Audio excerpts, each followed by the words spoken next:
रानी अब अपने बाबा के लिए फूट फूट कर रोने लगती है, लेकिन रीना उसे संभालते हुए कहती है, रानी, ये समय रोने का नहीं है, बल्कि उस पिशाचिनी को मात देने का है।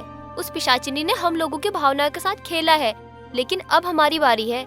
हम उस पिशाचिनी को नहीं छोड़ेंगे और उस पिशाचिनी का अंत करने के लिए हम सभी मिलकर उस पिशाचिनी का सामना करेंगे। बिल्कुल सही कह रही हो रीना तुम।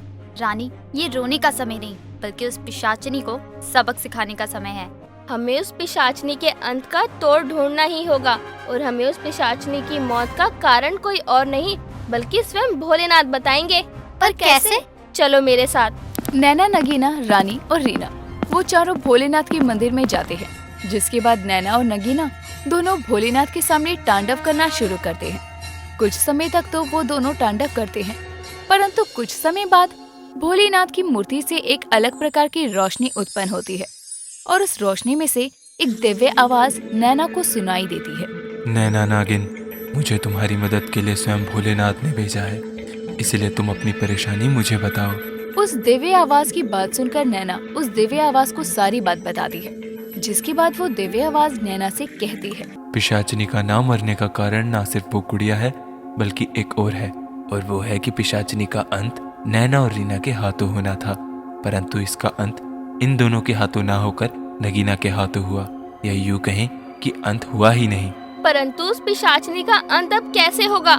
जहाँ एक तरफ नैना और वो दिव्य आवाज आपस में बातें कर रहे थे, तो वहीं दूसरी तरफ पिशाचिनी अपने उस काले और मनहूस पेड़ के पास बैठकर अपने आगे की सिद्धि को प्राप्त करने के लिए पूजा करती है और उसकी ये पूजा लगभग 2 दिन तक चलने वाली थी, यानी अमावस की रात तक। ऐसे ही अब 2 दिन गुजर जाते हैं और आज अमावस की रात थी। अमावस की रात में पिशाचिनी अपनी शक्तियों को 4 गुना बढ़ा देती है और पिशाचिनी अपनी आंखें बंद कर एक गहरी साधना में चली जाती है। उसकी साधना चल ही रही थी, तभी वहाँ पर नैना, नगीना, रानी और रीना आते हैं, जहाँ वो देखते हैं कि पिशाचिनी के आसपास जलते हुए मशाल थे और एक सिंदूर से बने गोले में पिशाचिनी बैठी थी। पिशाचिनी के सामने एक हवन कुंड था। वो चारों ये सब देख ही रहे थे, तभी पिशाचिनी अपनी साधना पूरी करती है। पिशाचिनी की साधना के पश्चात हवन कुंड में से एक शीशी निकलती है, जिसमें नीले रंग का अमृत था। अमृत को देखकर पिशाचिनी हंसते हुए कहती है, आखिर मैंने इस अमृत की शीशी को प्राप्त कर ही लिया। अब मैं इस अमृत को पीकर अमर हो जाऊंगी, अमर, जिसके बाद मैं सभी को अपना दास और दासी बना लूंगी। उनको अपनी तरह पिशाच और पिशाचनी बना दूंगी मैं। पिशाचिनी खुद से ये सब बोल ही रही थी कि तभी उसकी बात को काटते हुए नगीना पिशाचिनी से कहती है, पिशाचिनी, तुम्हारा ये सपना अधूरा रह जाएगा। तुम ये अमृत कभी नहीं पी सकती। साथ ही तुम इन गांव वालों को अपना दास कभी नहीं बना पाओगी। मेरी प्यारी नागिन, तुम भूल गई पिछली बार क्या हुआ था। पिछली बार मैं नहीं मरी थी और ना ही मरूंगी अब। तुम लोग चाहे कितनी भी कोशिश कर लो, पर मुझे कभी नहीं हरा सकते। ये अमृत की शीशी देख रही हो तुम, इस अमृत को पीकर मैं हमेशा हमेशा के लिए अमर हो जाऊंगी और तुम सब सिर्फ तमाशा देखते रह जाओगे। इतना बोलकर पिशाचिनी अपनी आंखें बंद करती है और कुछ मंत्रों का उच्चारण करने लगती है। ओम नमो मोहिनी महामोहिनी अमृत वासिनी स्वाहा। ओम नमो मोहिनी महामोहिनी अमृत वासिनी स्वाहा। मंत्र पढ़ने के बाद पिशाचिनी अब अपनी आंखें खोलती है। तब वो उस अमृत की शीशी को हाथ में लेती है और उस शीशी को खोलकर उसके अंदर का अमृत पी जाती है। अमृत को पीने के बाद पिशाचिनी जोर जोर से हंसते हुए कहती है, अब मैं अमर हो चुकी हूँ, अब मैं कभी नहीं मर पाऊंगी। मुझे क्या हो रहा है? ये अमृत पीने के बाद क्या हो रहा है मुझे? पिशाचिनी खांसते खांसते अब जमीन पर लेट जाती है और उसको इस तरह कमजोर देखकर नैना जोर जोर से हंसने लगती है और उसको हंसते हुए देखकर पिशाचिनी कहती है, तुम इस तरह हंस क्यों रही हो? मूर्ख पिशाचिनी, तुझे क्या लगा कि सिर्फ तू ही होशियार है? नहीं, इस बार तेरी होशियारी काम नहीं आई। ये जो तूने अमृत पिया है ना, वो अमृत नहीं बल्कि मेरा जहर है, जहर। तुझे क्या लगा कि तू अमृत पिएगी और हम तुझे इतनी आसानी से अमृत पीने देंगे? तुम्हारा जहर? पर तुम अपना जहर कैसे पिला सकती हो मुझे? बताती हूँ। नैना, तुम्हें यहाँ स्वयं भोलेनाथ ने भेजा है। जरा सोचो, अगर उसका अंत इतनी आसानी से हो जाता तो स्वयं भोलेनाथ तुम्हें इस धरती पर क्यों भेजते? आखिर तुम में ऐसी कोई खासियत होगी जिसके कारण तुम्हें ये कार्य मिला। जरा सोचो, उस पिशाचिनी का अंत करने के लिए तुम्हारे अंदर ऐसा क्या है? मेरे अंदर तो जहर है और कुछ नहीं। इसका मतलब पिशाचिनी मेरे जहर से मरेगी? हाँ नैना, 2 दिन बाद अमावस की रात है और वो पिशाचिनी पूरे 2 दिन तक एक पूजा में विलीन रहेगी। या यूँ कहें कि अमावस की रात तक पिशाचिनी अमर होने के लिए एक साधना में विलीन रहेगी और जब उसकी साधना पूरी होगी उसके पश्चात उसको एक छोटी सी शीशी में अमृत मिलेगा। वो अमृत नीले रंग का होगा और उस अमृत को पाने के लिए वो अपनी आंखें बंद करके एक मंत्र पढ़ेगी। लेकिन वो मंत्र ना तो मैं बता सकता हूँ ना कोई और, पर हाँ, जिस समय वो अपनी आंखें बंद कर अमृत को पाने के लिए वो मंत्रों का उच्चारण करेगी, उसी समय तुम्हें अपने पंचमुखी अवतार में आकर इस छोटी सी शीशी को हटाकर अपने जहर की शीशी में तब्दील कर देना है। जिसके बाद जब वो जहर को पी लेगी तब पिशाचिनी का अंत जड़ से होगा और जब पिशाचिनी का अंत होगा तब उसके सीने पर भोलेनाथ के त्रिशूल से रीना को वार करना होगा। परंतु वार करने से पहले रीना को अपना खून त्रिशूल पर गिराना होगा। ऐसा करने से पिशाचिनी दोबारा जागृत नहीं हो पाएगी। इतना बोलकर वो दिव्य रोशनी गायब हो जाती है। तो वहीं अब नैना और रीना को पिशाचिनी के अंत का पता चल जाता है। ऐसे ही अब 2 दिन गुजर जाते हैं और इन 2 दिन तक पिशाचिनी अपनी साधना में विलीन थी। आज अमावस की रात थी। अमावस की रात में पिशाचिनी अपनी शक्तियों को 4 गुना बढ़ाना चाहती थी। कुछ ही देर में पिशाचिनी अपनी साधना को पूरी कर लेती है। साधना के पश्चात हवन कुंड में से एक शीशी निकलती है। शीशी को देखकर पिशाचिनी अपनी आंखें बंद करके मंत्र पढ़ रही थी। उसी दौरान नैना अपने पंचमुखी अवतार में आती है और वो अमृत की शीशी की जगह अपने जहर की शीशी को रख देती है। पिशाचिनी, तुम अपने अहंकार में इतनी अंधी हो गई थी कि तुम भूल गई कि हर किसी का अंत होता है और तुमने अपने ही अहंकार में खुद का नाश कर लिया और तुम ये भूल गई कि तुम्हारा अंत मेरे हाथों होना था। तू भूल रही है नैना कि मेरा अंत केवल तेरे हाथों से नहीं, शायद तू अपने इष्ट देव की भविष्यवाणी भूल गई है कि मेरा अंत पवित्र कन्या द्वारा होना है। तू पवित्र नागिन जरूर है पर पवित्र कन्या नहीं। अगर मैं मर भी गई तो याद रखना कि वापस आऊंगी मैं।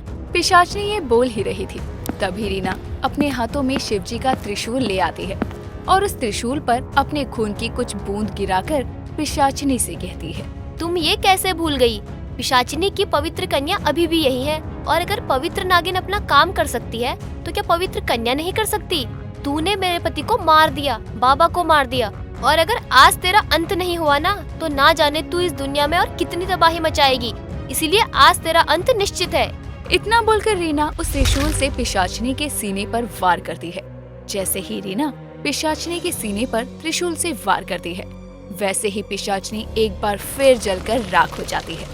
पिशाचिनी के अंत को देखकर रीना, रानी, नगीना और नैना शांत हो जाती हैं। कुछ देर बाद नैना और नगीना अपने नागलोक जाने के लिए तैयार हो जाती है, पर नागलोक जाने से पहले नैना रानी को एक लॉकेट देते हुए कहती है, रानी, जब भी तुम्हें मेरी जरूरत हो तब तुम इस लॉकेट को पहनकर मेरा ध्यान करना, मैं तुम्हारे पास आ जाऊंगी। नैना और नगीना अब अपने नागलोक चले जाते हैं। तो वहीं रीना अब रानी को अपनी छोटी बहन बनाकर उसके साथ ही रहने लगती है। नागरानी कियारा अपने कमरे में तैयार हो रही थी। उसे सजाने के लिए दासियां थाल में गहनों के ढेर लेकर खड़ी थी। अपने आप को आईने में देखकर नागरानी कियारा दासियों से बोलती है, लग रही हूँ ना नागराज की सबसे खूबसूरत नागरानी। अरे मैं तो अपनी ही नजर उतार लूं। गहने भी मुझ पर सजने के लिए तरस रहे होंगे कि आओ जल्दी से मुझे पहन लो। ये लीजिए नागरानी, आपके गले की सर्पमाला। अरे ये वाली नहीं, ये पुरानी हो गई है। माफ करना नागरानी, पुरानी तो आप भी हो गई हो, इसलिए आपके लाख श्रृंगार करने पर भी नागराज आपको पहले जैसे भाव नहीं देते, ना ही आपके साथ वक्त बिताते हैं। मतलब तुम कहना क्या चाहती हो कि मेरे श्रृंगार करने से कोई फायदा नहीं है? ऐसा ही समझो आप। तो फिर मैं क्या करूं अपने आप को जवान और खूबसूरत बनाए रखने के लिए? एक उपाय है मेरे पास। सुना है दुनिया में बहुत सी ऐसी जगह है जहाँ लोग अपने आप को सुंदर और जवान बनाए रखने के लिए उपटन और लेप लगाते हैं चेहरे पर। जिससे वो और ज्यादा सुंदर दिखाई देते हैं। तुम्हें पता है ये जगह कौन सी है? नहीं, वो तो आपको पता करना होगा। मैं अपनी जादुई शक्तियों से दुनिया का सबसे खूबसूरत लेप और उपटन लगाने वाली हूँ। हाँ, ये अच्छा रहेगा। कियारा जल्दी से पलक झपकाती है और उसके सामने एक मॉडर्न सी ब्यूटिशियन ऐश्वर्या नजर आती है। ऐश्वर्या उस नाग रानी कियारा को देखकर डर जाती है और भागने लगती है। कियारा उसे अपनी पूंछ से अपने पास लाकर बोलती है, तुम तो वही हो ना जिसे रूप बदलने का जादू आता है? अरे मैं कहाँ आ गई इन राक्षसों के बीच। सब कुछ इतना डरावना सा लग रहा है। मम्मी, मुझे कोई बचाओ। अच्छा, तो तुम हो श्रृंगार देवी? क्या कहा मुझे? श्रृंगार देवी बोले तो ब्यूटिशियन, लेकिन तुम्हें कैसे पता चला कि मैं एक ब्यूटिशियन मतलब श्रृंगार देवी हूँ? अरे तभी तो तुम्हें अपने जादू से यहाँ बुलाया है। जादू? अरे ये सब क्या हो रहा है मेरे साथ? पहले अजीब अजीब लोग नजर आते हैं, अब अजीब अजीब सी बातें भी सुनाई दे रही हैं। कहाँ फंस गई मैं? अरे तुम चिंता मत करो, मैं किसी को कुछ नहीं कहूँगी। बस तुम मुझे सुंदर बना दो अपने जादू से। तुम्हें सुंदर बनाना है, लेकिन बगैर सामान के कैसे होगा ये सब? और यहाँ तो पार्लर जैसा कुछ भी नहीं, बल्कि सबकी शक्ल जानवरों से भी बेकार, मेरा मतलब कि जानवरों से भी ज्यादा सुंदर है। देखो, अगर तुमने मुझे सुंदर नहीं बनाया तो मैं तुम्हें डस लूंगी, जिसके बाद मेरे जहर से तुम्हारी मौत निश्चित है। क्या मुसीबत है, अगर मैंने इसका मेकअप नहीं किया तो ये मुझे भगवान को प्यारा कर देगी। नहीं नहीं, अरे सुंदर सी अप्सरा नागिन, मुझे मेरे घर जाकर मेरा सारा मेकअप का सामान लाना होगा। क्या सामान चाहिए तुम्हें? नाम बताओ, पलक झपकते ही तुम्हारी आंखों के सामने होगा। ऐश्वर्या अपने मन में पूरा का पूरा कॉस्मेटिक और ब्यूटी प्रोडक्ट सोचने लगती है और ऐश्वर्या के पलक झपकाते ही सारा पार्लर उठकर उसके सामने आ जाता है, जिसे देखकर ऐश्वर्या बोलती है, अरे बाप रे बाप, इतनी जल्दी डिलीवरी हो गई चीजों की। कौन सी शॉपिंग वेबसाइट है जो पैसा भी नहीं लेती और इतनी जल्दी सामान भी डिलीवर कर देती है? तुम अपनी बकवास बंद करो। तुम्हें जिस काम के लिए लाया गया है उस काम पर ध्यान दो। यार, इसकी अलग ही खुजली है। कीट पतंगों सा मुंह लेकर पार्लर आई है, मतलब पार्लर मंगवाया है, और पार्लर वाली को भी पैसे 1 रुपए भी नहीं देगी और भाषण सुनाए जा रही है। अरे मत बोल मन में इसके बारे में भी अनाप शनाप, नहीं तो डस लेगी। ऐश्वर्या, जल्दी से काम शुरू कर बस। ऐश्वर्या उसके चेहरे पर फेशियल और ब्लीच करती है, जिससे उसका चेहरा खिलखिला उठता है। वो उसके बालों को डिजाइनर शेप में काट देती है और उसके चेहरे का मेकअप भी करती है। इतना सब कुछ करने के बाद कियारा अपने आप को आईने में देखती है तो वो हैरान हो जाती है और बोलती है, कसम इच्छाधारी नागों की, अब लग रही हूँ मैं एकदम दुल्हन नागरानी जैसी। मैडम जी, मेरा मतलब नागरानी जी, इसे ब्राइडल मेकअप कहते हैं, जिसे लड़कियां अपनी शादी के दिन करवाती हैं। तुमने तो सच में मेरी काया ही पलट दी। अब तुम इस नागलोक में ही रहोगी। मैं अपने इस सुंदर चेहरे को नागराज को दिखा कर आती हूँ। क्या मैं यहाँ तुम लोगों के बीच? ऐश्वर्या उसकी बात सुनकर बेहोश हो जाती है और जमीन पर गिर ही रही होती है कि तभी कियारा उसे अपनी पूंछ में थाम लेती है और अपनी दासियों को पुकारते हुए बोलती है, दासियों, जल्दी आओ मेरे पास, इसको संभालो, कोई पानी डालो। कियारा की बात सुनते ही दासी उस पर बाल्टी से पानी डालती है। ऐश्वर्या को होश आता है।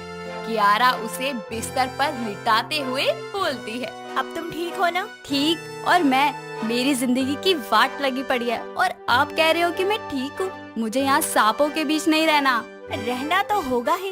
देखिए कियारा जी, मेरे घर में मेरे 2 छोटे छोटे बच्चे हैं और मेरा पूरा परिवार मुझ पर टिका हुआ है। मुझे मेरे घर जाने दीजिए। मेरे पास एक इलाज है, क्यों ना तुम्हारे परिवार वालों को भी नागलोक बुला लो। अरे बाप रे बाप, सब गुड़ गोबर, सब सत्यानाश। अगर मेरे परिवार वाले यहाँ आ जाएंगे ना तो आपका नागलोक कम, पर इंसान लोग ज्यादा लगेगा। हाँ, ये तुम ठीक कह रही हो। क्या करें फिर? मैं तो कह रही हूँ रानी जी, आप खुद ही क्यों नहीं अपना एक पार्लर, मेरा मतलब काया पलट, नागलोक में खोल लेती।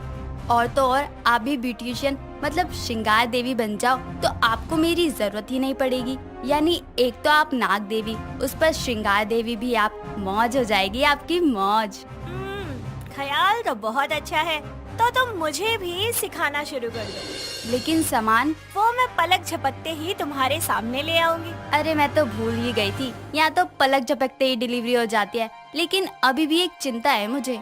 अब क्या रह गया? मेरा परिवार, क्योंकि आपको सिखाते सिखाते पूरे 6 महीने लग जाएंगे ये कोर्स करने के लिए। आपको मेहनत भी करनी पड़ेगी और इतना समय मेरे पास नहीं है। बस इतनी सी बात। मैं अभी पृथ्वी लोक का समय चक्र रोक देती हूँ। दुनिया इधर से उधर क्यों ना हो जाए, लेकिन मेरे जादू का कोई तोड़ नहीं है। क्या बात है यार, अरे मेरी जुबान फिसलती ही जा रही है इसके सामने। मेरा मतलब कियारा जी। तो शुरू करें? हाँ, अब कोई बहाना बचा ही नहीं मेरे पास, शुरू तो करना ही पड़ेगा। दोनों हंसने लग जाती हैं और ऐश्वर्या कियारा और उसकी दासियों को रोज मेकअप करना सिखाती है।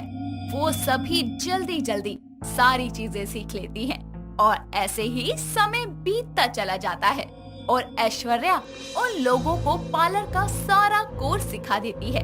लेकिन अब बारी आती है ब्यूटी पार्लर खोलने की, जिसके लिए कियारा अपने जादू से एक बहुत ही शानदार पार्लर खोलती है, जिसके उद्घाटन के लिए नागराज आते हैं। नागराज पार्लर को देखकर बोलते हैं, कियारा, तुम कितनी सुंदर लग रही हो, बिल्कुल पहचान में नहीं आ रही। ऐसा लग रहा है आपकी उम्र बढ़ने की जगह कम हो गई है। ये बाल, ये गाल, ये श्रृंगार और ये काया पलट तो बहुत ही सुंदर है।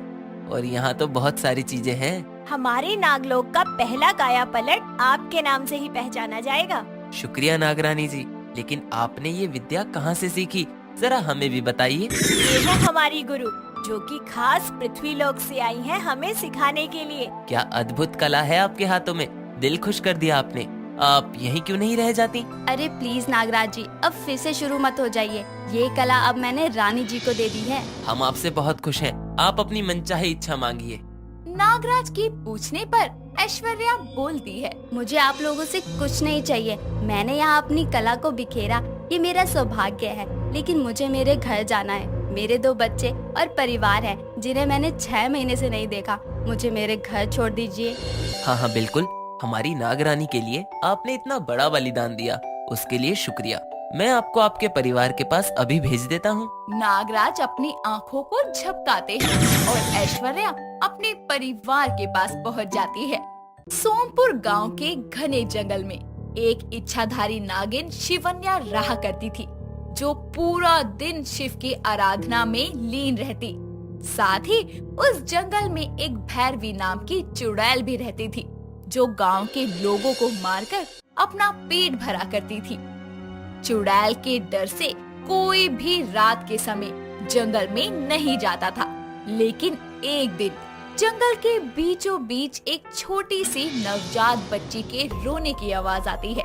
आवाज सुनकर वहाँ नागिन आती है और उस बच्ची को गोद में लेकर बोलती है, इस छोटी सी बच्ची को इस वक्त जंगल में अकेला छोड़कर कौन चला गया? अरे ये किसकी बच्ची है? शिवन्या के बुलाने पर भी वहाँ आसपास से कोई नहीं आता। तभी वहाँ भैरवी चुड़ैल आती है और नागिन के हाथों में बच्ची को देखकर बोलती है, ए नागिन, ये बच्ची मेरी है, दे इसको मुझे। झूठ बोल रही है तू, ये एक इंसान की बच्ची है और तू एक चुड़ैल है, तो ये बच्ची तेरी कभी नहीं हो सकती। तेरी भलाई इसी में है कि तू यहाँ से चली जा। ऐसे कैसे चली जाऊँ? मुझे ये बच्ची चाहिए। 2 दिन से किसी इंसान का खून नहीं पिया मैंने। इसी बच्ची का ताज़ा ताज़ा खून पीकर मैं अपनी प्यास बुझाऊंगी। ये मेरी बच्ची है, अगर तूने इस पर बुरी नजर डाली तो मैं तुझे जिंदा नहीं छोड़ूंगी। इतना बोलकर शिवन्या अपनी शक्तियों का इस्तेमाल करके चुड़ैल को एक ही वार से दूर फेंक देती है। नागिन के वार से घायल होकर चुड़ैल बोलती है, बचा ले, मैं भी देखती हूँ कब तक बचाएगी तू इसको। तेरे से छीन कर मैं मारूंगी और तेरी आंखों के सामने इसका मांस खाऊंगी, देख लियो। बच्ची को मारने की धमकी देकर चुड़ैल वहाँ से गायब हो जाती है, जिसके बाद शिवन्या एक इंसानी रूप लेकर उस बच्ची को गोद में उठाए वहीं जंगल में ही एक घर बनाकर रहने लगती है। वो हर पल उस बच्ची की हिफाजत करती, लेकिन एक दिन पालने में बच्ची को सुलाकर वो घर के बाहर ताला लगाकर पूजा के लिए जाती है। तभी पीछे से वहाँ चुड़ैल आती है और बच्ची को अकेला देखकर बोलती है, आज तो ये नागिन इस बच्ची को नहीं बचा पाएगी, मैं इसको मार के खा जाऊंगी। नागिन के पीछे से चुड़ैल अपनी शक्तियों से दरवाजे का ताला तोड़कर अंदर जाती है और बच्ची को गोद में उठाकर हवा में उड़कर जाने लगती है। हवा में चुड़ैल के हाथों में बच्ची को देखकर कुछ गांव वाले शोर मचाते हुए बोलते हैं, अरे अरे बचाओ बचाओ, चुड़ैल बच्ची को खा जाएगी। लोगों की आवाज नागिन के कानों में भी पड़ती है और वो जल्दी से चुड़ैल के पीछे जाती है और हवा में ही उस चुड़ैल को रोकते हुए बोलती है, तेरी हिम्मत कैसे हुई मेरी बच्ची को हाथ लगाने की? आज तेरी मौत से सामना करवाना ही पड़ेगा। नागिन, पहले अपनी बच्ची को तो बचा ले, फिर मुझे मारियो। इतना बोलकर चुड़ैल बच्ची को हवा में से नीचे छोड़ देती है और अचानक से गिर रही बच्ची को बचाने के लिए शिवन्या नीचे की तरफ तो जाती है, लेकिन वो इतनी तेजी से नीचे नहीं जा पाती। पर नीचे गांव के लोगों की भीड़ में खड़े मंदिर के पंडित जी सबसे पहले सबसे एक बड़ी सी चादर को हवा में बिछाने को बोलते हैं और सभी गांव वाले जल्दी से उनका कहा मानते हैं, जिसके बाद बच्ची नीचे चादर में गिरती है और उसको कोई चोट नहीं आती। फिर पंडित जी बच्ची को गोद में लेते हैं। तभी नागिन उनके पास आकर बोलती है, शुक्रिया आपका पंडित जी, आपने मेरी बच्ची को बचा लिया। इसकी कोई आवश्यकता नहीं है शिवन्या नागिन, लेकिन एक बात बताओ, ये इंसान की बच्ची तुम्हारी बेटी कैसे हो सकती है? पंडित जी के पूछने पर शिवन्या उनको सारी सच्चाई बताती है कि कोई इस बच्ची को जंगल में छोड़ गया था, तब से वही इसको पाल रही है। ये सुनकर पंडित जी बोलते हैं, आज तक सुना था कि शिव के भक्त ये नाग नागिन बड़े दयालु होते हैं, आज देख भी लिया। इस अनजान बच्ची को माँ बन के पालना बहुत ही बड़ा काम है। सच्ची तुमने एक इंसान की बच्ची के लिए बहुत किया, इसीलिए हम चाहते हैं कि तुम इस बच्ची को यहीं इस गांव में रहकर पालो, ताकि हम सब भी तुम्हारे साथ मिलकर इस बच्ची की चुड़ैल से रक्षा करें। शिवन्या अपनी फूल सी बच्ची का मुंह देखती है, फिर पंडित जी की बात मानकर गांव में रहने लगती है। गांव वालों ने उस बच्ची का नाम बेला रखा था। सभी उस बच्ची को बहुत प्यार करते थे। नागिन भी अपने इंसानी रूप में रहकर बेला को उसकी माँ का प्यार देती है। अब धीरे धीरे बेला बड़ी होती है। 8 साल की होने पर बेला घर के बाहर खेल रही होती है तो एक बार फिर से वहाँ चुड़ैल आती है, जिसको देखकर बेला बोलती है, माँ माँ, भूत भूत, बचाओ बचाओ। बेला की आवाज सुनकर शिवन्या से पहले गांव वाले इकट्ठे होते हैं और भीड़ को देखकर चुड़ैल डर कर वापस चली जाती है। ऐसे ही कई मौकों पर चुड़ैल के खौफनाक इरादों को गांव वालों की एकता ने असफल कर दिया था। समय गुजरता गया। अब बेला 18 साल की हो गई और एक दिन अकेले घूमने जाने की बात करते हुए वो शिवन्या को बोलती है, ओहो माँ, अब मैं बड़ी हो चुकी हूँ, आप कब तक मेरे साथ रहोगी? कभी तो मुझे अकेले भी जाने दो। नहीं बेला, बाहर बहुत खतरा है, मैं तुमको अकेले नहीं जाने दूंगी। तुमको घूमने जाना है तो चलो, मैं तुम्हारे साथ चलती हूँ। क्या माँ, आप भी ना, कहीं नहीं जाना मुझे। बेला जाने से मना करके घर के बाहर सीढ़ियों पर जाकर बैठती है। तभी चुड़ैल अचानक से आकर बेला को उठाकर तेजी से जंगल में ले जाती है। ये देखकर सभी शिवन्या को आवाज लगाकर बताते हैं कि चुड़ैल उसकी बच्ची को ले गई है।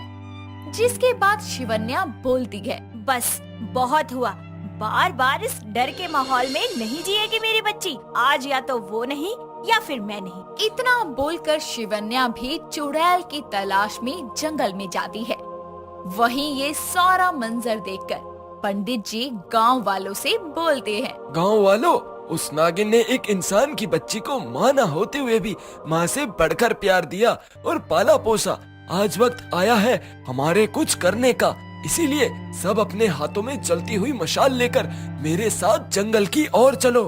गांव वाले पंडित जी के कहे मुताबिक चलते हैं। वहीं चुड़ैल के पास नागिन पहुंचती है और जैसे ही चुड़ैल बेला को मारने वाली होती है, नागिन उससे बोलती है। देख भैरवी, मेरी बच्ची को छोड़ दे, फिर चाहे तो मुझे मार दे। अच्छा नागिन, मेरे हाथों मरने को तैयार हो गई, वो भी इस इंसान की बच्ची के लिए जो तेरी है भी नहीं। ये क्या कह रही हो तुम? ये मेरी माँ है, कोई नागिन नहीं। और तुम वही चुड़ैल हो ना जो बचपन से मुझे मारना चाहती हो? लेकिन मेरी माँ ने हर बार तुमको हराया है, इस बार भी हराएंगी। पहले तुझे इसकी सच्चाई ही दिखा देती हूँ, फिर तुम दोनों माँ बेटी को मार कर खाऊंगी। भैरवी अपनी शक्तियों से नागिन को उसके असली नागिन रूप में लाकर बंदी बना लेती है और अपनी माँ को नागिन रूप में देखकर बेला थोड़ा हैरान जरूर होती है, लेकिन फिर वो चुड़ैल के सामने हाथ जोड़कर बोलती है। देखो, आप जो भी हो, प्लीज मेरी माँ को छोड़ दो, हमें यहाँ से जाने दो। ये तेरी माँ नहीं, एक नागिन है, नागिन। और नागिन कभी इंसानी बच्चे की माँ नहीं बन सकती। नहीं, ये मेरी माँ है, थी और रहेंगी। तुम जैसे चुड़ैल के कहने से हमारा रिश्ता नहीं टूटेगा, समझी? बहुत ज्यादा प्यार है दोनों माँ बेटी में। आज दोनों को साथ में मारकर ये प्यार खत्म करूंगी। चुड़ैल कुछ करती इससे पहले ही वहाँ गांव के लोग मशाले लेकर पहुँच जाते हैं और चुड़ैल के चारों तरफ घेरा बनाकर खड़े हो जाते हैं। ये देखकर चुड़ैल बोलती है, तुम गांव वाले इस नागिन का साथ दे रहे हो ना? मैं तुम सबको नहीं छोड़ूंगी, सबको मार दूंगी। अरे तेरे जैसी चुड़ैल से अब हम नहीं डरते। तेरे से अच्छी ये नागिन है जिसने एक छोटी सी अनजान बच्ची को माँ बनकर पाला, ना कि तेरी तरह उसको मारने की सोची। आज इसके अच्छे स्वभाव के कारण ही सब इसके साथ हैं, ना कि तेरे साथ। तुम लोग मेरा कुछ नहीं बिगाड़ पाओगे। ये लोग ना सही, लेकिन मैं तो बिगाड़ सकती हूँ। शिवन्या अपनी शक्तियों से खुद को आजाद करके चुड़ैल के सामने आती है, जिसके बाद दोनों में एक भयंकर युद्ध होता है और अंत में नागिन के वार से चुड़ैल मर जाती है और गांव वाले मशाल से उसके शरीर को आग लगा देते हैं।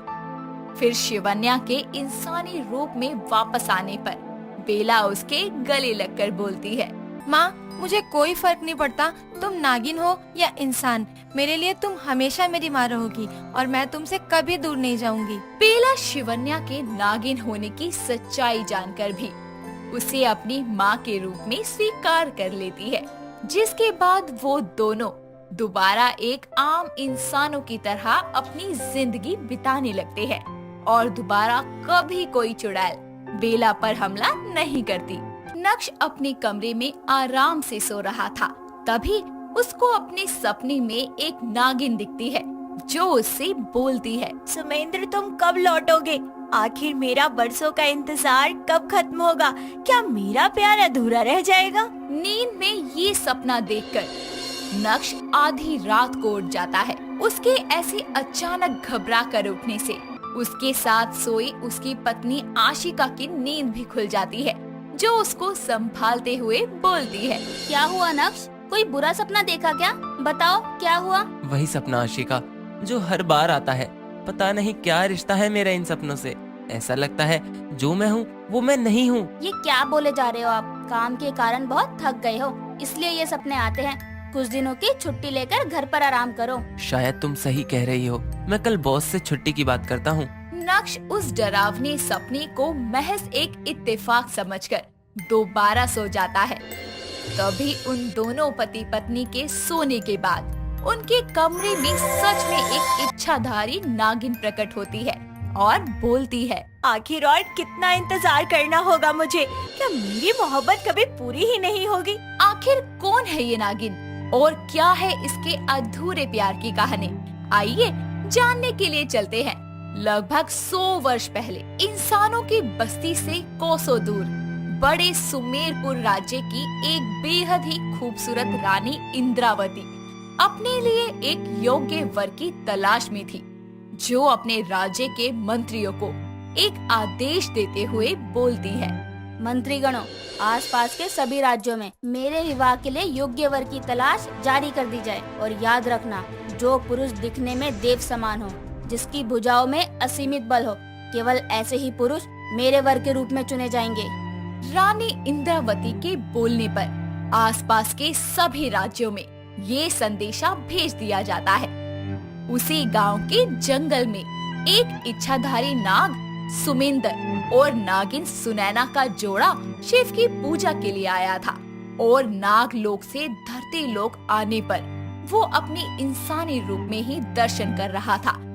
इसीलिए भोलेनाथ के आगे हाथ जोड़कर दोनों नमन करते हैं, जिसके बाद सुनैना बोलती है, हे भोलेनाथ, 2 दिन बाद मैं और सुमेंद्र विवाह के पवित्र बंधन में बंधने वाले हैं। हमारा अधूरा प्यार पूरा होने वाला है। सब कुछ अच्छे से हो जाए भोलेनाथ, अपना आशीर्वाद हम पर बनाए रखना।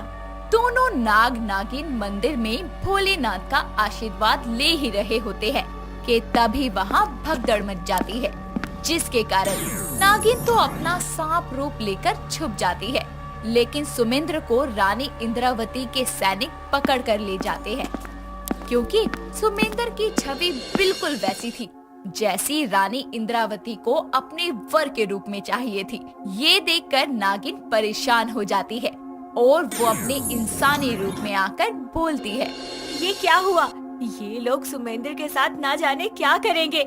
मुझे देखना ही होगा, आखिर सुमेंद्र को क्यों बंदी बनाकर ले जाया गया। सुनैना भी सैनिकों के पीछे जाती है, जो सुमेंद्र को लेकर रानी के सामने जाते हैं और रानी इंद्रावती सुमेंद्र को पहली नजर में ही देखकर पसंद कर लेती है और वो उसके साथ अपने विवाह की घोषणा कर देती है।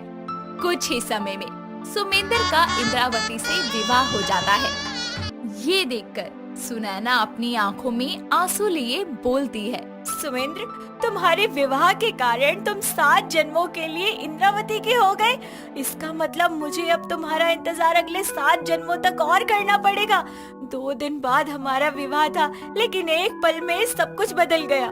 सुनैना ये सब सोचकर आंसू बहाने लगती है कि तभी एक बार फिर नक्श की आंखें खुलती है, लेकिन वो उठकर देखता है तो उसको कोई नहीं दिखता।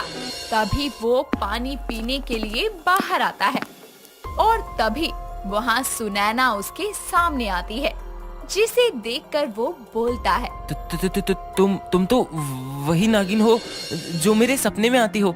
आखिर क्यों, कौन हो तुम और मुझसे क्या चाहिए? मुझे तुमसे कुछ नहीं चाहिए, तुम मेरा प्यार हो। आखिर कितने जन्मों तक मुझे तुम्हारा इंतजार करना पड़ेगा, बस ये बता दो मुझे। मेरा नाम सुमेंद्र नहीं है और तुम जो भी हो जाओ यहाँ से, वरना मैं चिल्लाकर सबको उठाऊंगा। मेरी बात सुनो, फिर तुम्हें जो करना है वो कर लेना। मैं यहाँ तुम्हें कोई नुकसान पहुँचाने नहीं आई हूँ, बस एक बार मेरी बात सुन लो। सुनैना नक्श को उसके पिछले जन्म की सारी कहानी बताती है, जिसको सुनकर नक्श बोलता है, ये सब तो मुझे सपने में दिखता है, लेकिन मैं तुम पर विश्वास नहीं कर सकता। तुम नागिन अपने फायदे के लिए इंसान के दिमाग को वश में कर लेती हो, इसीलिए जाओ तुम मेरी जिंदगी से। मैं अपनी पत्नी आशिका के साथ बहुत खुश हूँ। इंद्रावती ही इस जन्म में आशिका बनकर आई है। तुम खुद तो उस जन्म से बाहर निकल गए, लेकिन मैं अब भी वहीं अटकी हुई हूँ।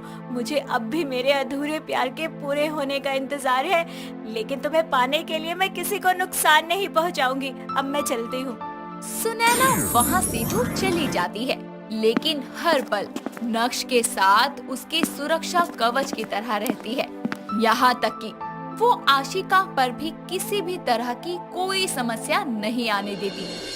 ऐसे ही एक शाम आशिका रसोई में गैस ऑन करके भूल जाती है। कुछ देर में जब वो वापस आती है तो ये भूल जाती है कि गैस ऑन ही है और वो माचिस की तिल्ली जलाती इससे पहले ही उसके सामने एक सांप आता है, जिसको देखकर वो चिल्लाकर बाहर भाग जाती है और कुछ ही देर में उसको याद आता है कि गैस ऑन है।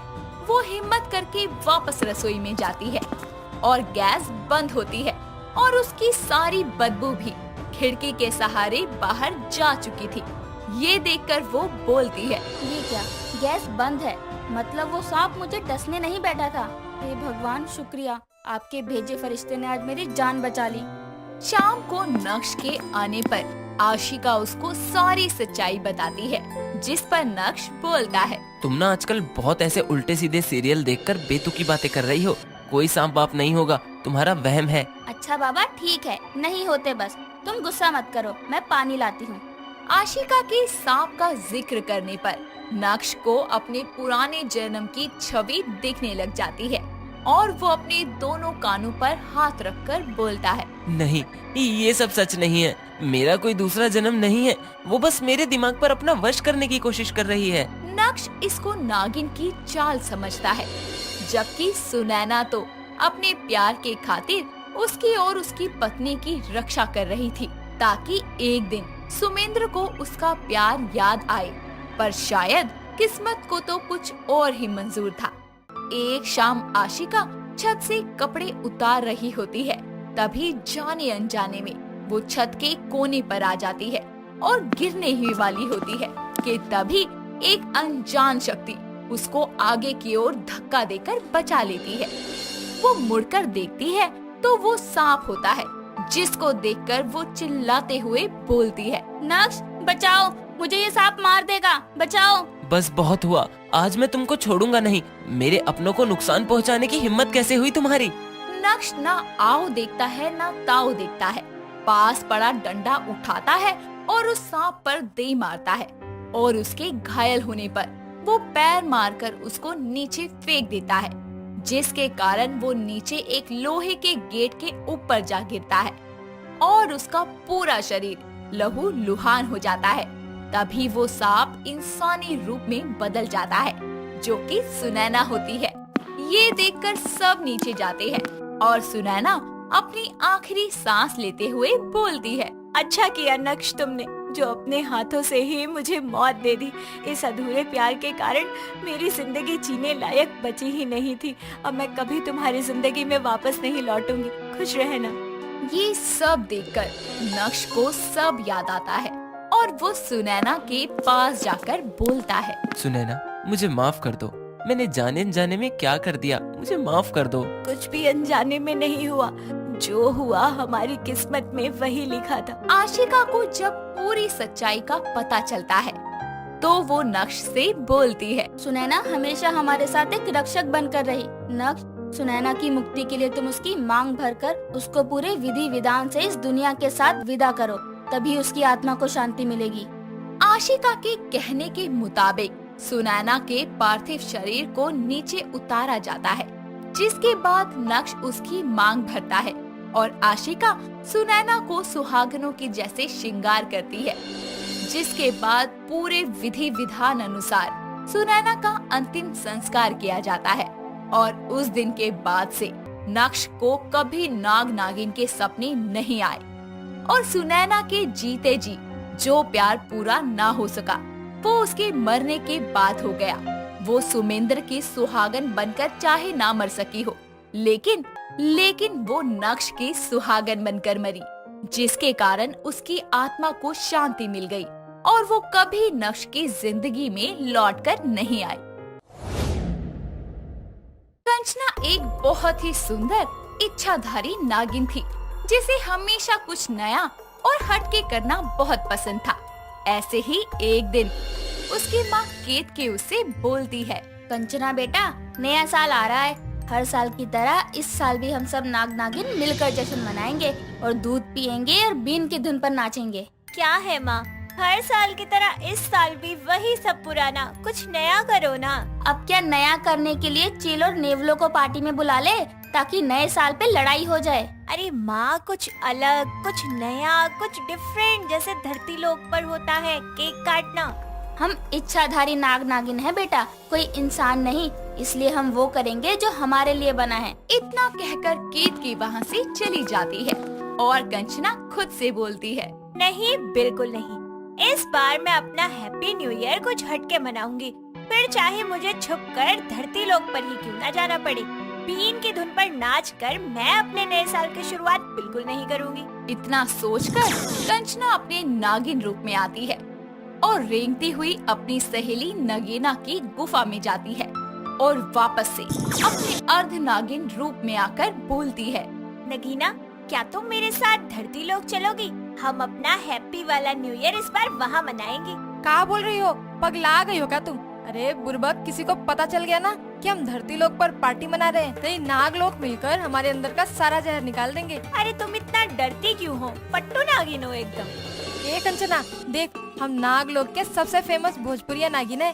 ऐसे फट्टू गट्टू नहीं बोलो हमका। तो फिर चल ना मेरे साथ, देख कर आते हैं कि धरती लोक पर क्या तैयारियां चल रही है, फिर हम भी कुछ नया करेंगे। ठीक बा, रुक जा, पहले हमका लाली लिपस्टिक लगा लेवे दे। उका है ना कि हमका सुंदर दिखना बहुते पसंद है। नगीना जल्दी से लाली पाउडर लगाकर रेडी हो जाती है, जिसके बाद दोनों अपने हाथों में हाथ मिलाती है और मंत्रों का जाप करती है। तभी उनके सामने धरती लोक का द्वार खुल जाता है, जिसके बाद दोनों अपने इंसानी रूप में आती हैं और धरती लोक के एक मॉल में जाती है, जहां चारों तरफ न्यू ईयर आने की धूम मची हुई थी। स्टोर्स को सजाया जा रहा था और अलग अलग तरह की डमी बनाकर पब्लिक का मनोरंजन किया जा रहा था। लोग उनके साथ फोटो ले रहे थे। ये सब कुछ देखकर कंचना को बहुत खुशी होती है और वो नगीना से बोलती है, देख नगीना, यहाँ कितना कुछ है, कितने रंग हैं, अलग अलग तरीके के कपड़े पहने हुए लोग हैं। हाँ, बात तो तुम सही कह रही हो, पर हम यहाँ ज्यादा देर तक नहीं रुक सकते है। तुम जल्दी से अपन सैर सपाटा खत्म कर ले, फिर हमका जाना भी है अपने घर वापस नागलोक। दोनों सहेलियां मॉल घूमने लगती हैं। तभी कंचना की नजर एक बहुत ही हैंडसम लड़के नवीन पर जाती है, जो घुटनों के बल बैठकर हाथों में फूल और चॉकलेट्स लेकर अपनी गर्लफ्रेंड रश्मि को मना रहा था। कंचना उसे देखती है और बस देखती रह जाती है। तभी रश्मि की नजर कंचना पर जाती है और वो उसे नवीन को ऐसे देखता हुआ देखकर बोलती है, हेलो मैडम, क्या लुक पास कर रही हो? मेरा बॉयफ्रेंड है जिसे तुम ऐसे घूर घूर के देख रही हो। क्या? वो क्या होता है? आशिक प्रेमी लवर है मेरा, जिसे तुम मुफ्त में देख रही हो। अच्छा, तो आपके आशिक को देखने के पैसे लगते हैं क्या? बताइए कितने पैसे देने हैं? बहुत पैसे हैं मेरे पास। अरे अजीब पागल लड़की हो तुम, जाओ यहाँ से। अरे बेबी, क्यों चिल्ला रही हो? अब मैं हूँ ही इतना कूल कि सब लड़कियाँ मुझे देखती हैं, पर तुम हो कि हमेशा ही मुंह फुला कर रखती हो। वैसे आप बड़े दिल लुभावने लगते हैं और ये चुड़ैल लड़की आपके साथ जरा भी अच्छी नहीं लगती। तुमने मुझे चुड़ैल कहा? तुम्हारी तो। इतना कहकर जैसे ही रश्मि कंचना को चांटा मारने लगती है, तभी नगीना उसका हाथ पकड़ लेती है और बोलती है, ए हवा भाई, कहा समझ रही हो तुम हमका? जानती भी हम कौन है? अरे एक डंक मार के ना जहर जहर कर देंगे तो का, समझी? क्या बकवास करी हो? किसी और देश से आई हो या पी रखी है तुमने? हाँ, देश नहीं लोग से आए हैं, और तुम जैसन का तो हम अपनी दुम में फंसाकर पूरा धरती लोग घुमा दिए। हटो यहाँ से। चलो कंचन, यहाँ से जाने का समय होगा। बा सुनो, इस चुड़ैल को छोड़ दो, ये बहुत गंदी है। मेरे जैसी लड़की ढूंढ लो, खुश रहोगे। इतना कहकर दोनों वहाँ से चली जाती हैं और नवीन हंसता हुआ उन्हें बाय बोलता है, जिसके बाद कंचना और नगीना निकलकर एक शांत खाली जगह पर जाती है और अपनी शक्तियों से फिर से नागलोक का द्वार अपने सामने प्रकट करती है और नागलोक में लौट आती है और कंचना नगीना से बोलती है, नगीना, मैंने तो सोच लिया है, मैं अपना नया साल उस दिल लुभावने लड़के के साथ ही मनाऊंगी। उसकी हंसी, उसकी बातें सब कितनी प्यारी हैं। का दिमाग फिर गया तुरा? अरे वो चुड़ैल का आशिक है, तू हार नहीं, समझी? अपना ख्याली जहर बनाना बंद करो। मैंने फैसला ले लिया है, मैं अपना नया साल मनाऊंगी तो उस जहरी बाबू के साथ। इतना कहकर कंचना अपने नागिन रूप में आकर डांस करने लगती है और उसे नाचता देखकर नगीना भी उसके साथ डांस करना शुरू कर देती है। यूं ही वक्त बीतता है और कंचना अब जब भी धरती लोक पर जाती थी तो छुप छुप कर नवीन को देखती थी। साथ ही उसने उसके बारे में सब जानकारी इकट्ठा करना भी शुरू कर दिया था। और इसी बीच नवीन का रश्मि से ब्रेकअप हो जाता है। ऐसे ही एक दिन कंचना नगीना को बिना बताए ही धरती लोक पर जाती है और सीधा नवीन के कमरे में जा पहुंचती है। वहां वो टोवल लपेटे हुए शीशे के सामने खड़ा होकर अपने बालों में जेल लगा रहा होता है। जैसे ही वो शीशे में अपने पीछे खड़ी कंचना को देखता है तो वो चौंक कर बोलता है, तुम यहाँ क्या कर रही हो? तुम यहाँ आई कैसे? तुम मेरे कमरे में मतलब क्या कर रही हो? हाय, बोलते हुए कितने प्यारे लगते हो, रुक क्यों गए? बोलो ना। मैडम, आप मेरे कमरे में क्या कर रही हो? दरवाजा तो लॉक है, आप अंदर कैसे आई? मैं कभी भी कहीं भी आ जा सकती हूँ, कोई ताला मुझे रोक नहीं सकता। वैसे बहुत बेहतरीन दिखते हो तुम, एकदम नई केचुली जैसे चमकदार। ओहो, ऐसी तारीफ किसी ने नहीं की मेरी। पर तुम हो कौन और प्लीज बताओ यहाँ कैसे आई? नवीन की बात सुनकर कंचना उसे अपनी सारी सच्चाई बताती है। साथ ही वो नवीन को उसकी आंखों के सामने अपना रूप बदल कर दिखाती है, जिसके बाद नवीन बोलता है, ओ भाई साहब, मैं इतना पॉपुलर हो गया, अब मुझे दूसरी दुनिया के लोग भी प्यार करने लगे हैं। वैसे कंचना जी, आप मुझसे क्या चाहती हैं? यहाँ तक मेरे पीछे क्यों आई हैं? मैं अपने नागलोक में हर साल एक जैसा जश्न देख देख कर बोर हो गई हूँ, इसलिए मैं कुछ अलग देखना चाहती हूँ, करना चाहती हूँ। इस बार का नया साल मैं तुम्हारे साथ मनाना चाहती हूँ धरती लोक पर। क्या तुम मुझे इस लोक का नया साल दिखाओगे? अरे बस इतनी सी बात। देखो, अब मैं आपको धरती लोक की सैर करवाता हूँ और आपका नया साल कैसे हैप्पी बनाता हूँ। इतना कहकर नवीन जल्दी से रेडी होता है और कंचना को अपने साथ घुमाने ले जाता है और उसे न्यू ईयर पर होने वाले सेलिब्रेशन के बारे में सब बताता है।